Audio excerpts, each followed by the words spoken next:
What's up, guys? Welcome back for another awesome episode of the Get Folked Up podcast.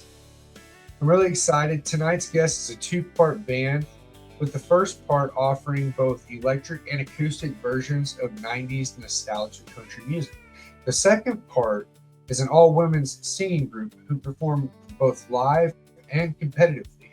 They currently hold OSSA's New Music Country Singer Award of 2026. If you haven't heard of them, now's the time. Thank you so much for tuning in. And remember, get folked up.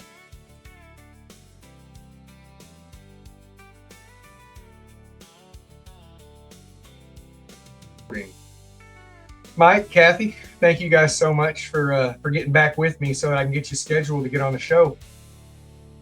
Thank you very much for having us. Thank you so much. Yes, sir. Yes, sir. If you guys don't mind, can you please tell the viewers a little bit about you and where you're from? Sure. My name's Mike, and this is Kathy, husband, wife. We have an acoustic group that we ship around, and we also have some kind of Kathy and her best friend that do competitions, like singing competitions. But the band itself is the full band is called Country Junction. So we're based in southeastern Oklahoma, Country Junction Band, and we started in 2020. So this is our full 6 year, almost 7 years in as a full band, kind of doing what we do. And let me give you the story is before COVID, we were we had a mutual friend that we were all just not really having a band. We were just kind of jamming a little bit, getting together, and had talked me into playing. Kathy, my wife here, has wanted to play in a band for years, and I've always talked her out of it. I was in some bands when I was younger. As a matter of fact, I thought I was going to be a rock star when I was 18 years old. Had hair to the middle of my back, and thought I was going to be. Of course, I grew up in the time with hair metal, is what everybody calls it now. Anyway, so to go back, okay, so it's 2020. And then all of a sudden here comes COVID, and it starts up, right? Well, our mutual friend that kind of got us going on it, the guy singer, the male singer, his name's James, that sings with us. He said, "Hey, we ought to keep going and just do it on our own and do some stuff." And I said, "Okay, we'll give it a try." We've got a big garage here. Kathy and I have a big garage that we do entertainment and that kind of stuff in the back. And so we thought, okay, I'll set it up. I'll set it up for that, and we'll come over and start playing. And so we did, and we kind of got some songs and kept playing, and then just really enjoyed it. And now, for me, again, going back to my deal, so here I am, a hair metal guy from the late '80s in a country world, right? And so it was kind of foreign a little bit to me. I mean, I grew up listening to country music. I'm from Oklahoma. Mom, was always on the radio and all that. But I wasn't just a country guy, And so, are you a guitar player? I sure am. Yes, sir.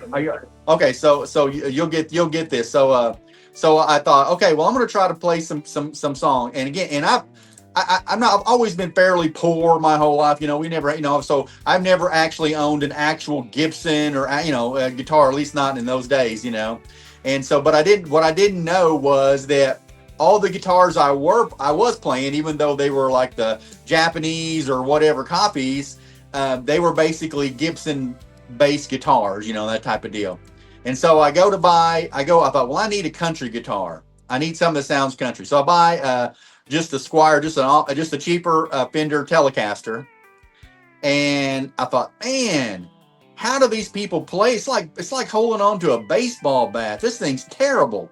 I hate it because I come from a different world of skinny necks and little bitty things and all that. And anyway, it took me a little while to kind of get that. I've kind of have a hybrid guitar now that I've got a neck from this, 2 or 3 different things together to make it feel like I can handle it, right?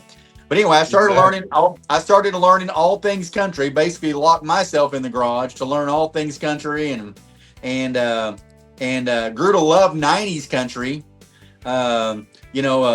Chattahoochee. Loved to play loved to play all the '90s guitar licks and all that, and basically tried to work them all out as best I could, and then learned all that. And that's kind of what our sound is, kind of the '90s country sound, and it kind of comes from just that's what we were playing, and that's the instrumentation we use. And so that kind of goes. So 2020, we start playing stuff, and our bass player, just by chance too, by the way, by chance, we happen to be almost all female, almost all girls, and it's just by chance that worked out, and so it's Kathy and me, so Kathy and me, so we got one girl to start with. Kathy's best friend. They have sung and karaokeed and done all kinds of stuff for 20 years, right? Before this, we do singing grams. Singing grams. I mean, they've always been singing, and so we automatically got the other Kathy. So it's kind of joke. We have Kathy and Kathy, and so we got we got the other Kathy, and so there's two girls, right?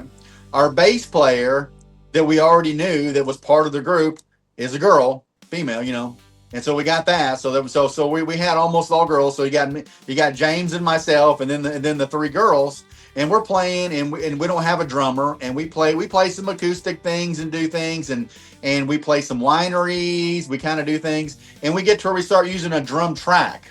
We have a drum track, behind that we play behind us some, and we do that, and to go back to the dairy story. One of the guys we played with was her uncle. So Derry's uncle, right?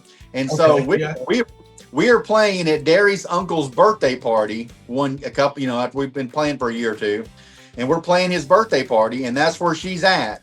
And then that's where she's talking to Kathy about, hey, I could be your drummer, again. And of course, Kathy's selling it to me. I'm like, sure, whatever. Sounds good to me, And so, again, not knowing that but she's in Texas, but her family's here in Oklahoma. So she's moving up here. And we're like, okay, well, when you get moved up here, let us know, and we'll see if we can work it all out. Well, we didn't know that she wasn't an actual full-on drummer at that time. But what she did is she had already bought her electric drum set at that moment, and she went out and got some lessons and started doing things, and she didn't want to come back 2 months later and say that she really couldn't play. And so she did. She learned. She worked hard. She learned, and she did really good. And of course, she's still learning. Drummers are a lifetime item. It's just what you get over the years. But she's pretty good. I really like her. She's done everything with us. So she's kind of my right hand man sometimes on that stuff, because I can, keeping stuff together and starting, stopping, and up and down and all that. So she's been good. But yeah, the backstory behind her is that again that made another girl. So now we have another girl, and of course then she is a former Dallas Cowboy cheerleader, which I thought was going to be really good for getting business. So I started pushing that, and my early stuff, if you ever look back through it, you'll see, I made T-shirts that says the girls are back in town, and I thought that was going to be good. I was wrong. And what I learned in 7 years of doing this hard, really trying to make some progress as a country band, is that country bands don't favor women. They don't see that they don't get that. They don't think that, and as we get farther towards 2030, I'm sure we're getting less of that, But what happened is our crowd's kind of an older crowd. And so they're not used to seeing girl guitar players and girl drummers and all that, And I remember early on, we had one guy in particular, that's one of these stories that we tell, that was playing this dance, and this guy said, and he was somebody in the dance. He said, I'm not going to sit here and listen to a bunch of girls play, and turns around and walks out the dance, said it real loud to everybody, and walks out, And so, but anyway, what kind of started working for us is kind of catering to a little bit of an older crowd. Our other guy is a full-on veteran, and myself, we both work at an Army base here in McAllister, and so we kind of got into the whole. We kind of started catering kind of to the veteran groups like the VFWs and American Legions and stuff. And we play other places, but that's kind of worked out well for us.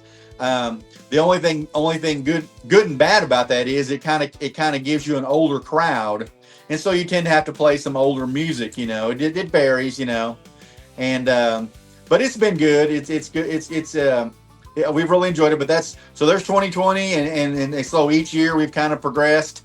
And typically the full band will play dance halls. That's what we're really our thing. We'll play American Legions, VFWs, or some sort of dance hall.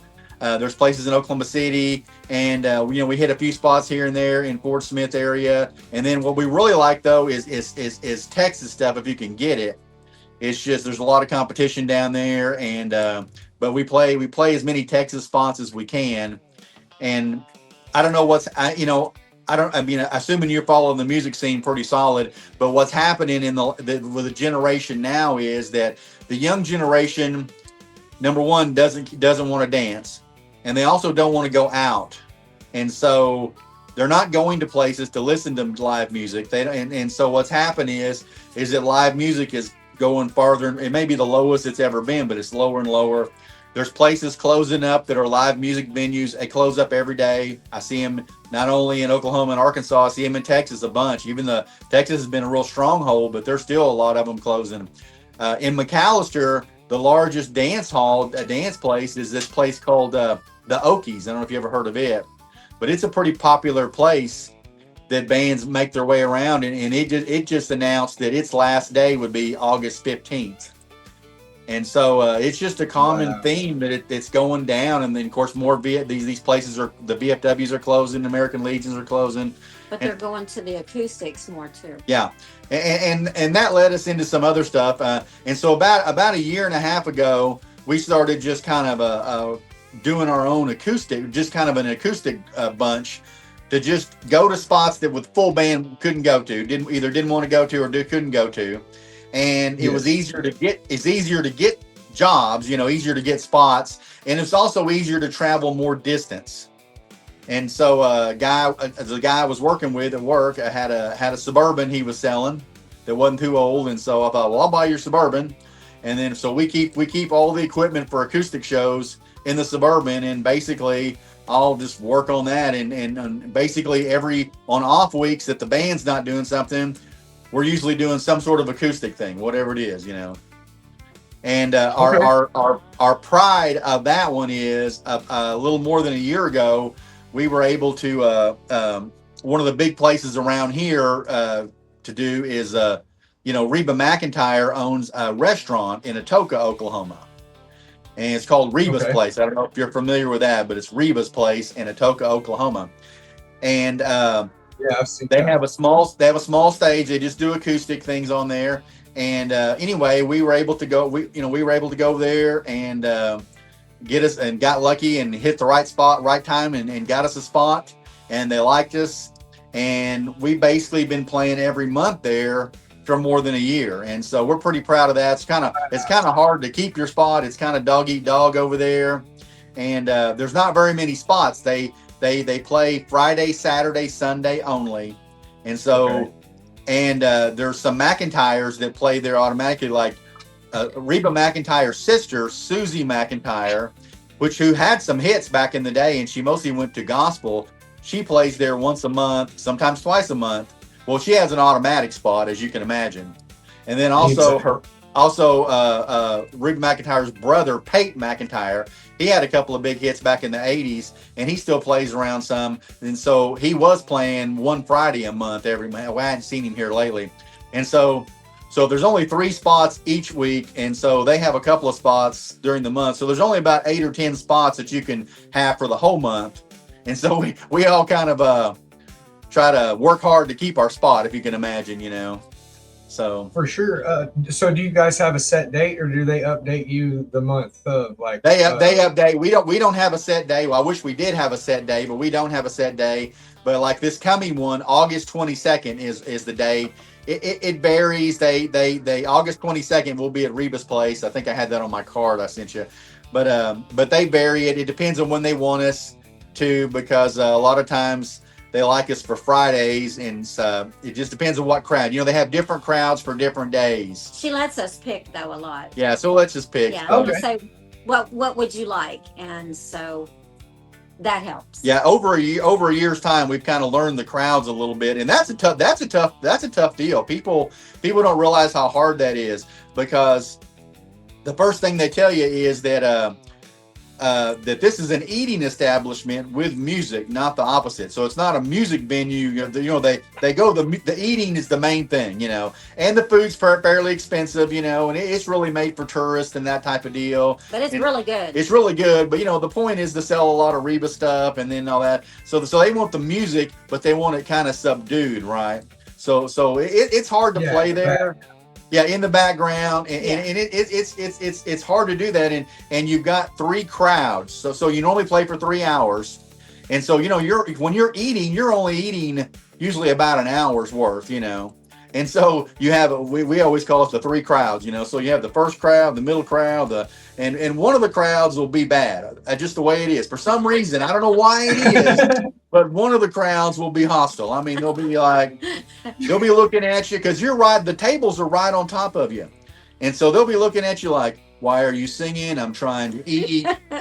I wish you'd be quiet. It doesn't matter how good you are. That's just the way it is, We keep them. They stay till we're done. And that's pretty nice. Yeah. So we're really proud of that acoustically.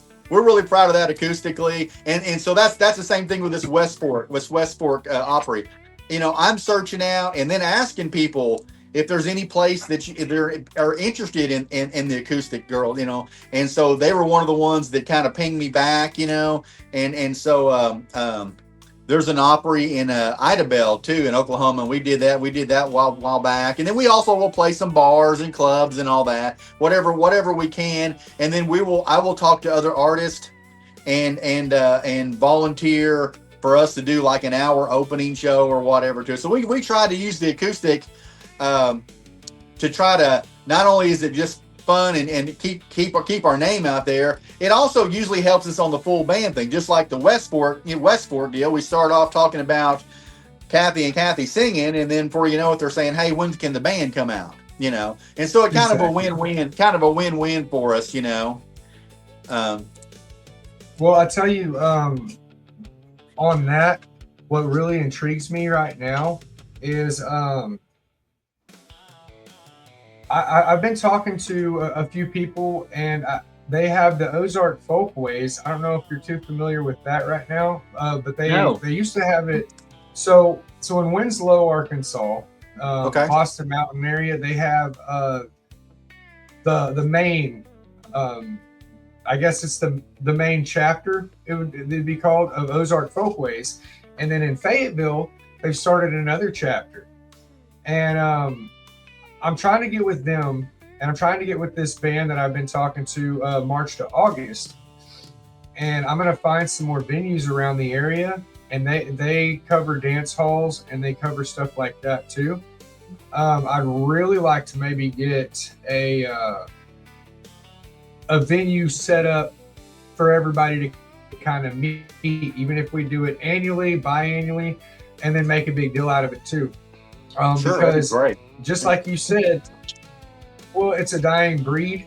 Too many people are in their phone right now, and that's the whole point of the Get Folked Up podcast is to say, folk and tradition is transcended through meeting people and hearing the songs and talking to people face to face. We're not learning any more tradition through our phones, and it's scary in a sense to me, but yeah, that's why I'm here. That's what I'm doing, and I will network to the best of my ability. I can find some stuff for sure. I know of at least 2 music festivals. It might be a little early this year, but in September, every year they have a music festival in Winslow. That's my hometown. I can get you guys a spot there. That's a really nice little area. I love it. But yeah, I'll keep in contact with you guys and try to get you over in this area too. Also, I'm going to make it down to, I'm not sure when, I'll try to get down there this August to Rebus. Okay. And then maybe we can do a one-on-one little interview, and then I'll get some videos of you guys. I'll go live while you're playing, and I'll let all the viewers kind of see you and comment and stuff. That'd be super. Yeah. That'd be super. Okay. Excellent. Awesome. Well, my next question is for for Miss Kathy, I was going to say your social media says that you are OSSA New Country Singer of the Year. How's that? Well, pretty exciting, I tell you. I don't even know. It's like I just can't believe it. Um, I'm getting ready to go again, the 1st of August, and Okay. I'm bringing Kathy with me this time. And so Okay. we'll see what happens this year. But yeah, it was a big deal and pretty exciting. And there was thousands of singers that I was up against, and I'm just a plain old country singer. I'm like, I guess you'd say like Loretta Lynn or Patsy Cline or something like that. I'm kind of like in there. I don't have all the real fancy stuff, but I'm just me, and I did all the songs that we wrote, and that's what it's about. It's a singer songwriter, so I just did my own stuff my own way, because I'm not Carrie Underwood. I can't do all that stuff, so I just did my own thing, and it put me there, and I was like, wow. Couldn't It believe it, pays to honestly. it pays to be authentic, doesn't it? Well, Yeah. that's the thing, and it's unfortunate in the world we live in today. It's if people are so judgy and it's so hard, but it just we like with the acoustic girls, we have kind of some different singers and that do different things. But like if you like a Loretta, like the people who love like let's just say a Loretta Lynn type sound or whatever, which a lot of the older country people do. I mean, this girl will melt their heart. I mean, they'll be like, oh, and they just, but the younger people don't like it. It just varies. It just, so it's tough. But the stuff that if you like it twangy, she's got it going on, and you can't beat that. If that's what you're looking for. I'm just trying to I try to think keep it my own. I try to keep it my own songs, and Yeah. do it my That's, own way. and that's one thing nice about, so we start off with a song and that it's called Oklahoma Small Town Life. And Kathy, you can talk about that. I wrote that song, and he was writing some songs, and I was like, you know what? I'm gonna write a song, and I just sat down and I wrote a song about my hometown, and because it's a little bitty town with blinking light, and the big thing was dragging Maine. I graduated in 1980, so a lot of stuff was dragging Maine, and going to Dairydale. That was the only little place to eat in town, It's like a Dairy Queen, but like it's a Dairy local. Queen, but it was called Dairydale. And we would go there and sit on our cars and wave at people going by. Anyway, so I just sat down and wrote a song about all that and how we grew up, and then me having kids, and yeah, so. So that was our first original song, and that we were able to put out and work on, and we made a video for it, and we made a little bit of progress on it, independent wise. We were able to at the time Channel 8 TV here in Tulsa, Oklahoma is a pretty good size deal, and at the time they were kind of featuring some artists and stuff, and we were able to get on there, and we were on TV, and we were on TV a couple of times up there and ran that song and a couple of things, and but it's just hard to kind of keep the momentum going. We've kind of had a slow momentum to keep it moving and made progress, but there's it's what I call I talk to other artists, and I call it levels. I said, what level are you on? People say, well, what are you doing? And I know people that probably that wish they were on our level, and then of course we wish we were on the next level. And I said, well, Yeah. what level are you on? Well, we're on the level that we have a dedicated 16-foot trailer full of equipment that we drive all over Oklahoma, Texas, Arkansas. That's the level we're at, at that deal, which is up from the bottom, but still not up to big time. We do all we can, but we're also still working. So we do as many. Like last year, I was proud. We did I don't know if it was 61 or 67. I can't remember now.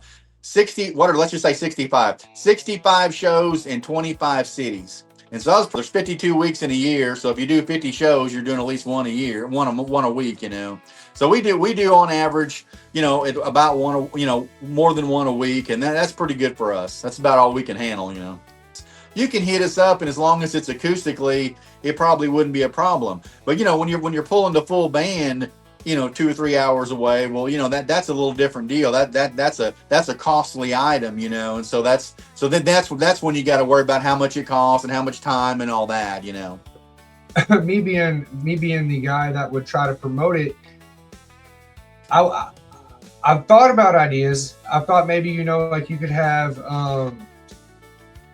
you could tell vendors don't sell water bottles, and then I could sell the water bottles for 50 cents or $1. And that way, if somebody wanted a water bottle, I'd sell it. I'd sell it for really cheap, and every bit of that would go to compensate for door price, go compensate for whatever, because they'd be drinking. And there's a lot of ideas that people could do and implement so that it's more family friendly and easier for people to come out and see the shows. Right. Because I know a big excuse is a lot of, well, we can't afford it, we can't do this, and it's like, Right. there's ways around that. We can make it work for people, and Sure. yeah, I'm excited to try to get that ball in motion too. Yeah. Yeah. So I was gonna say, it's kind of off topic a little bit, but do you guys have any crazy stories that's happened during your sets or your performances? Well, being an older country stuff, we don't have a lot of stories. We talk about that. We don't have a lot of stories. We have a few stories though. Matter of fact, we just recently played the Okmulgee, Oklahoma VFW, which we play there. Well, VFWs are interesting. I don't know if you're a VFW person or not, but Kathy and I, we used to karaoke. Matter of fact, her best friend ran karaoke at a VFW for like 15 years, and so longer than that. But anyway, so we're used to different things that happen in different. So VFWs, they usually go either one way or another. They're usually like really subdued and slow, or it's the opposite of that. Well, the Okmulgee VFW is the opposite of that. They're fun. Every single time we've been there, it's been the same time. Well, the time before last, we're up there, and our lead singer, the male singer, he's your straight up normal. I mean, he's a straight guy, right? He even does ministry work. I mean, he's just straight, right? He's a super good, like if you want a George Strait sound, he's your man. They're straight, but he's he's just that guy. He doesn't move around. He's not our exciting guy. He's not that. The girls are the excitement. He's just the main part of the cake that tastes good. The sound, right? Well, this girl and a good looking girl out of nowhere, she had been drinking plenty. She jumps up on stage, sticks her hands in the back of his pants while he's singing Amarillo of El Songs, and was squeezing his butt to the beat. Of all songs, Amarillo, you wouldn't like it was super exciting. It was a good dance song, wasn't a super exciting song, and he's doing that. In the meantime, the guy's wife is right over there, and she's one of these people who are jealous kind of person, right? Anyway, she was mad for weeks. I mean, she didn't talk to any of them. I mean, it wasn't his fault, He didn't call her up there. But I mean, that was to happen, and we've got a few stories like that, but we don't play a lot of big time late night, middle of night bars, so. Yeah. We don't have a lot. We get other stories. We've got caught in a tornado not that long last year. It's funny. We play at this place. It's an off-road place. Like it's an off-road park. This guy, he's just a southern kind of guy, and he just loves us. He's like, we got to come out here for his birthday. Humongous stage. Huge big deal. Built a stage, and his birthday is right in the middle of tornado. Every year. Twice in a row, we got stuck in a tornado. Yeah, and so and we're all, we're with the whole band's there. We're a little bit of a convoy, right? There's like four. Like I pulled a truck that has the trailer. The girls usually drive the Suburban separate, and then the other guy. So we've got 3 to 4. Like that way, we had 4 cars, right? And so all 4 cars left at different times, right? So the girls leave first, and and then we're relaying, and I pulled over. I'm like, you better pull over. So we're trying to get ourselves where they're ahead of the tornado, and I'm just a little behind it. I was ahead of it. So we stop in Ada, Oklahoma, and I stopped just to let the tornado where we never did have any problem. But we have a lot of little stories like that. But and there's probably some more. I was trying to think of some girl stories or something, but we don't have a whole bunch of just crazy stories though. Well, this one girl that was with us for a while, she was supposed to tell me where to go, and we were supposed to go. Where were we going?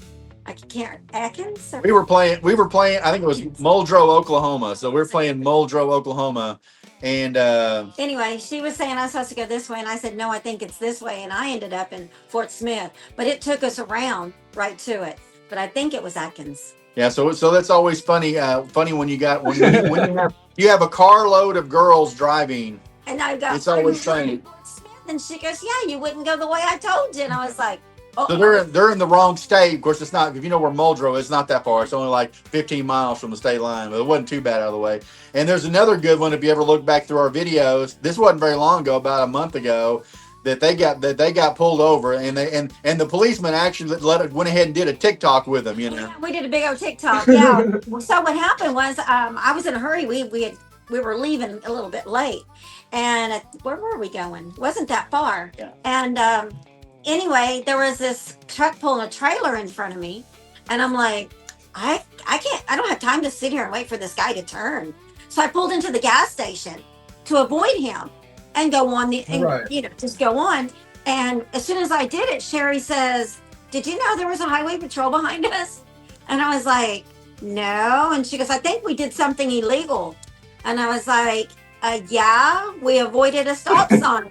And she said, "Well, are they behind us?" I said, "No, I guess maybe he's not going to stop us." When we got a little bit farther, and here he came, because I guess he was behind that trailer. So he waited for that trailer, and I didn't. So he didn't catch us. And it was funny. Yeah. So it made hey, the guy was a good sport. Didn't give him a ticket, and he made a TikTok. I was hope he didn't get in trouble for it. Well, see, we were getting ready to make a TikTok after we got down the road. And I said, we need to make a TikTok, About that time, here he comes. So I put the phone down, and then, he was talking to us. And then when he didn't give us a ticket and everything, I said, "Would you make a TikTok with us?" And he goes, "Sure." And so when I started doing it, you could see the lights behind us and everything. So it made for some good hits on that. Yeah. And that leads to something that you said too, and that's true, and it's not good. It's not really good about the phones, right? And so, like, again, we post a lot of stuff, and I've learned kind of the ways of social media and all that. So I'm pretty decent, at least Facebook wise and some TikTok wise, of getting how to get hits and how to do it. But what's sad is that, like you said, if you post some music, you may get some hits, you may not, it varies. But you post something like that, you'll get a lot of hits, and so what we do, we I find that works really good. Is the girls, and of course people want to see girls more than guys, that's just the way it is. So the girls, they'll do some sort of video or TikTok on the way there every single time, and they'll get they'll get 2,000 or 3,000 hits sometimes, or at least 1,000, no problem, But and so we'll do that, and just to kind of and it just helps the whole algorithm, helps the whole thing out. But it's and I hear people complain to me all the time that they hate it that they have to worry about that. Yeah. You almost have to worry about that more than you have to worry about if I played good that night or not, and that's sad. But that's kind of where we're at right now in the world, Hey, I tell you, the angle that I use is it's only cool if their friend tells them it's cool. So you got to convince the friend, Oh yeah. Because, any press is good press, whether it's bad press or not, and then I've just got to work with it, But what happens when you go to a venue, you're looking at a venue, and they say, well, we don't have any kind of booking person or anything, just myself, and then we kind of all everybody got some contacts, but it's mostly me working the phones and stuff.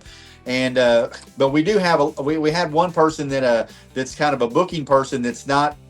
They just kind of befriended me, and they call me every once in a while, and they'll have me send a video to someplace or something, and sometimes it works and sometimes it don't. But what these venues do, the first thing they're going to do is they're going to see how many followers you have, what your Spotify numbers are, what your that's what they're looking at, and then they look at your video, and they give you kind of the thumbs up or down pretty fast.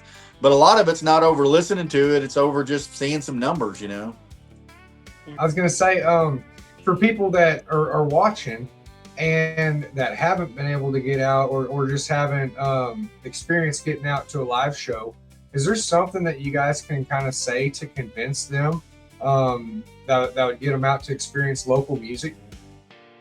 Yes, local music. There's a saying in the music industry that's so true. the local musician you knew today is or the famous guy you knew today was a local musician, last year or whatnot. Zach Top's a really good one. I mean, there's a couple of good ones here recently, and you just never know. Here's one for you. Do you know who Ricochet is? No, sir. Okay, they had a hit. They had a couple of number ones in the '90s, and they live around here local, and they're one of the ones I always talk about because they're just some local people that just hit it at the right time and made it. You never know. It's a local guy that made it to a number one. But and if you want to get a good show, you can get a good show at a local level at the $10 level. You can do that, and maybe even cheaper. A lot of festivals and whatnot. But the quality of the show a lot of times is no different. I mean, it's just as good. These are good players doing good things, and that's where a lot of this stuff's coming from. For us, the full band, we specialize in dancing and dance halls and classic dancing, meaning that we specialize in two-step, waltz, line dancing. That's kind of what our full band is. And so if you want a good dance band and enjoy some dancing that's just fun and having a good time, then by all means come out and see our band, and I think you'll really enjoy yourself. We've been doing it for a long time, so we kind of know how to do it. We really keep people engaged and keep it in there, and so yeah. And we give people t-shirts and koozies. Oh, awesome. Excellent. That's my game plan. I want to get a bunch of these made, and that way if I can come out and see you guys or see anybody that I get the opportunity to interview, I can say, here you go, just have a t-shirt. Just get the word out, network the best I can. Like you said, it's a tough gig trying to network nowadays. So I look forward to working with you guys on a lot of stuff here in the future. Okay, sounds good. Just let me know and I can help out. If you guys want to tell the audience your name one more time, and then we'll close with that. Okay. Hey, we are the Country Junction Band from southeastern Oklahoma. We also have an acoustic side, and we call the acoustic side, we call it the American Honey Band, because it's all girls, so American Honey. But Country Junction is our main band, and we have a website, and it's countryjunctionband.com. And of course, we have a large Facebook site, and we have a little store there, and be good to come out. But in countryjunction.com, southeastern Oklahoma, we play all over the state of Oklahoma, northern Texas, and western Arkansas. Awesome. Well, we look forward to seeing more from you guys, and y'all have a blessed day. And Thank you. Yeah, thank you so much. Thank you very much.